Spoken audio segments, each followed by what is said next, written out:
jimco wanaagsan ayaan idin leeyahay khiyaarta nala socota meel kasta oo aad dunida ka joogtaan. waa 3 Abriil sanadku waa 2026 gobolka bariga dhexe ah maanta oo jimco ah waxa ay noqotay mid ka mid ah maalmaha ugu qasaaraha badan ee xagga dagaalka.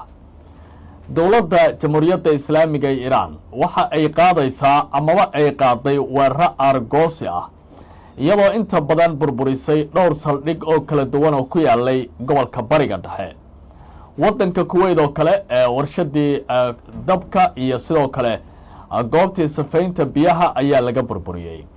dhinaca isutaga Imaaraadkana magaalada Abu Dhabi waxaa lagu sameeyay goob kaydka shidaalka ahayd ayaa la gubay iyadoo lagu soo warramayo guud ahaanba in ay shaqadii joojiyeen. labada dhinacba warbaa ka soo baxay haddii ay noqon lahayd Iran iyo haddii ay noqon lahayd dhinacyada la weeraray. Israa'iil waxaa la siiyay amar culus oo ku saabsan in aanay weerari karin 3 mas'uul oo ka mid ah dowladda jamhuuriyadda islaamiga ee Iran. haddaba 3daasi mas'uul maxaa ka mid ah muxuuse yahay sababta Trump uu 3dan mas'uul u ilaalinayo jiritaankooda? maxay tahay sababta la isuga mid dhigay hogaamiyihii hore ee Falastiiniyiinta Yaasir Carafaad ka hor intaanu saxiixan heshiiskii Oslo oo dalal badan oo Carbeed ka caraysiiyey iyo waliba hogaamiyaha hadda talada haya ee dowladda Iran Mujtaba Cali Khamenei oo ilaa iyo hadda aan fagaara ka soo muuqan sidii golaha qubrada sare ee 88 ka kooban ee qum ku sugnaa ay ugu calayma saareen inuu aabihii bedelo. warbaan arrintaa idinkaga haya oo aan ku lafaguri doonaa barnaamijka. Israa'iil maanta waxa ku dhacay waxay taariikhda ka sheekayn doonto. ciidamada ilaalada kacaanka ee jamhuuriyadda islaamiga ah ee Iranna waxa ay si ba'an u duqeeyeen halka lagu magacaabo Haifa oo ka mid ah dhulka Falastiiniyiinta laga qaatay oo gacanta Israa'iil ku jira. haddaba saldhigyo halkaasi ku yaalay ayaa la weeraray halka Israa'iilna ay ku dhawaaqeen in ay si degdeg ah u aarsanayaan. ciidamada dowladda Iran waxa ay ku waramayaan in ay dhulka soo dhigeen diyaarad F-35 ah oo dhinacyada ka soo horjeeda ay ku dagaalamayeen. waa sheegasho hal dhinac ah inkasta oo warar soo baxayana ay jiraan weerar dhinaca badda ah maanta inay dhaceen oo lagu qaaday maraakiib dhinacyada Iran soo weeraray ah oo halkaasi joogay. dagaalka waa lagu gacan sarreynayaa labada dhinac markii la fiiriyo Iran baa hadda wax hogaaminaysa halka dhinaca kalena Mareykanka iyo Israa'iil ay ku waramayaan khilaafaad siyaasi ah inuu gudaha Iran ka dhex dilaacay oo militariga iyo waliba u dhaxeeya saraakiisha siyaasadda ugu sarreysa waddankaasi. ma warar warbaahinta iyo dagaalka fikirka ahba mase waa xaqiiqo jirta? intaba barnaamijka ayaan ku gorfaynayaa khiyaarta ay nala socota. jimco wanaagsan ayaan idin leeyahay. aan ku wada sallayno nabi maxamed nabadgelyo naxariiso korkiisa ha ahaato ducadana aan badinno. maanta waa jimco. aad baad u mahadsantihiin. ma ogtahay in dhakhtar Shaafici Aadan Dirir loo aqoonsaday dhakhtarka ugu wanaagsan qaliimada dalkeena Soomaaliya ahna dhakhtarkii ugu horeeyay ee wax ku qala qalabka casriga ah ee laparoscopiga ama laserka. maalin waliba wuxuu heegan kugu yahay isbitaalka Shaafici ee magaalada Muqdisho ee hore u gaar. maanta ciidamada ilaalada kacaanka ee jamhuuriyadda islaamiga ee Iran waxa ay qaadayaan tallaabo cid walba ka caraysiinaysa marka la fiiriyo dhinacyada isbiirsanaya ee dagaalka ku jira. kuwa dagaalka sida rasmiga ah gantaalaha u tuuraya iyo duqeymaha iyo kuwa kale ee la aragtida ah ee qaliijka fadhiya sida ay tilmaamayaan baqubro kala duwan iyadoo saraakiil sare oo ka tirsan Ruushkuna ay leeyihiin waxaan si dhow ula soconaa dhaqdhaqaaqyada NATO ee dagaalka gobolka bariga dhexe ku saabsan. xiisadda dagaalka u dhaxaysa Iran iyo waliba dhinacyada isgarabsanaya 35 maalin ayuu soconayaa iyadoo weli aan si dhammaystiran dagaalka goola looga gaarin sida ugu dhaqsiyaha badan. magaalooyin kala duwan oo ka mid ah dhulka Falastiiniyiinta ee gumaysiga uu gacanta ku hayo ayaa lagu soo warramayaa in maanta duqeyn ba'an lagu qaaday. tusaale oo kale magaalada dekedda leh ee Haifa ayaa lagu tilmaamay in maanta ay la kulantay duqeymihii ugu xooga badnaa waxaana la beegsaday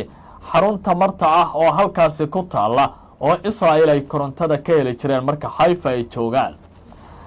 duqeymaha waxaa sidoo kale la sheegay in ay ka jawaabeen ciidanka Israa'iiliyiinta saraakiil sare oo ka tirsan ciidanka israa'el ayaa sheegay in ay fuliyeen duqaymo cirkaa oo ballaaran kuwaasi oo lagu beegsaday goobo lagu kaydiya baa layidhi lagana rida gantaalaha baalistiga ah ee dowladda iiraan iyo sidoo kale baqaaro kaydad ahaa oo gantaalaha la dhigay sida ay sheegayaan in ka badan 50 bartilmaameed ayay tilmaameen 24 saac ee lasoo dhaafay waa israa'ile in ay weerar ku qaaday 140 gantaal ayaan tuurnay ayay yidhaahdeen waxaa sidoo kale la sheegayaa in diyaarad dagaal oo nooca F-35 aider la yidhaahdo la burburiyey kadib markii ciidamada ilaalada kacaanku ay tilmaameen in ay gantaal la beegsadeen waa sheegasho hal dhinaca laakiin ma jiraan wax kale oo tafaasiila oo soo baxaya hay-adda bisha cas ee iiraanna waxa ay ku waramaysaa in baqaarada la burburiyo ee israa'il ay leedahay waxbaan gaarsiinay inay ahaayeen kuwo ay ku jireen sahay gargaar oo la rabay dadka in loo qaybiyo waxa ay burburiyeenna aanay ahaynba gantaalo isla warbaahinta israa'iiliyiintu waxa ay jimcadan maanta ku waramayaan in hogaamiyaha israa'il benyamin netanyahu uu diyaarinayo qorsho lagu beegsanayo xarumaha tamarta ee iiraan haddii ay ogolaashiyo ka helaan dalka maraykanka mas-uuliyiin israa'iili ah ayaa aaminsan in weerarada noocaana ay waxyeello gaarsiin karta bay yidhaahdeen kaabayaasha nolosha iyo dhaqaalaha ee waddankaasi iiraan dhinaca kale wararku waxa ay tilmaamayaan in ugu yaraan 6 qof oo israa'iiliya maanta lagu dhaawacay magaalada xayfa kadib markii gantaal uu ku dhacay gudaha magaaladaasi halka burbur uu gaarsiiyo guryo iyo gaadiid kala duwan oo israa'il ay gacanta ku hayeen tan waxa ay muujinaysaa xiisadda dagaalku in uu isi sii tirayo oo uu sii xogeysanayo isla wararka bariga dhexe haddii aan sii eego maraykanka ayaa dalab culus hor dhigay israa'il waxaana lagu yidhi 3 mas-uul oo iiraani ah gacanta uma qaadi kartaan waana laga saarayaa beegsiga bartilmaameedka ragga sida gaarkaa loo calaamadeeyey 3dan hogaamiye waxay kale yihiin mujtaba cali khamani murshidka sare ee waddanka iiraan ee talada waddankaasi haya wasiirka wasaaradda amuraha dibadda dr cabaas carakhji iyo weliba hogaamiyaha baarlamanka waddankaasi iiraan maxamed baaqir dhammaan 3dan mas-uul ayuu trump ku tilmaamay inay yihiin ragga go'aamada qaadan karaya haddii dagaalkan uu sii labalixaadsado loona baahan yahay in la helo garab lala xaajoodo oo muhiima dhinaca kale waxa uu leeyahay wargeyska macaarif ee israa'iil oo warbixintan sida gaarka saaka oo jimcaha u baahiyey ujeeddada ugu dambaysa arrintan waxay tahay markii khilaaf uu soo kala dhexgalay hogaamiyaasha militariga gaar ahaan ilaalada kacaanka iyo weliba dhinaca siyaasadda oo doonaya qaybna inay tanaasulaan oo wadahadal la aado halka ciidamaduna ay leeyihiin ma jirto cid wadahadal geli karaysa oo ma jira tanaasul dagaalkuna waa sii soconaya marka arrintaas ayaa laga faa'iidaysanayaa ayuu leeyahay wargeyska macaarif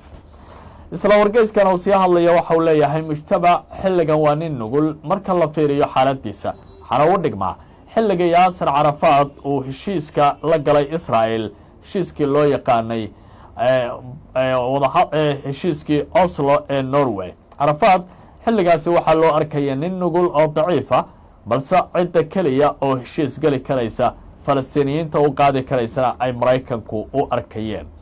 hadda marka sidaas oo kale ayaa loo arkaa bay leeyihiin mujtaba khamani oo ay ku tilmaameen inuu yahay nin nugul oo dhaawacyo badanna qaba sidaas ayay hadalka u dhigayaan laakiin dood kale oo ka imaanaysa iiraan weliba wasaaradda amuraha dibadda ninka afhayeenka u ah ee la yidhaahdo ismaaciil baqaa'i waxa uu leeyahay sida maraykanku ay wax u dhigayaan ma jiraane ninkaasi waa nabad qabaa isaga ayaana dagaalada hogaaminaya oo meesha nin nugul ma joogo maanta carabta waxaa ku dhacay wax la yaab leh oo taariikhda laga sheekayn doona mustaqbalka xarumo kayd shidaala ayaa la burburiyey waxaa sidoo kale cardaadiqada laga dhigay xarumihii tamarta qaybo ka mid a waddanka kuwait iyo weliba warshadihii biyaha soo saarayay tan sacuudi arabiyana maanta gacan faraci dila ayuu ku badbaaday markii gantaalo iyo diyaarado asqada looga dhigay balse dhammaantood waa laga hortegay sida sacuudigu